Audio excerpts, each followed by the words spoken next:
Patuloy na minomonitor ang Low Pressure Area o LPA habang patuloy ang pag-iral ng habagat. Huling namataan ang LPA sa layong 1,170 kilometers silangan ng extreme northern Luzon. Bahagyang itinaas ng Pag-asa sa moderate ang tsansa nitong maging bagyo sa mga susunod na araw. At kung sakaling sa loob pa ito ng par maging bagyo, tatawagin itong bagyong Kiko.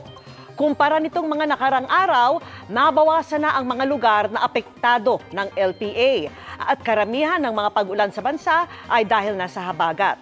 Base sa datos ng Metro Weather, may mga kalat-kalat na ulan sa ilang bahagi ng Ilocos Provinces, Cordillera, pati sa ilang lugar sa Central Luzon.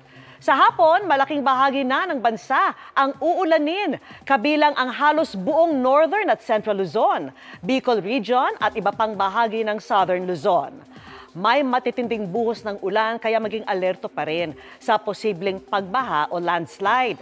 Meron na ring pag-ulan sa Visayas, lalo na sa Panay Island at Negros Island Region. May mga kalat-kalat na ulan din sa Eastern at Central Visayas.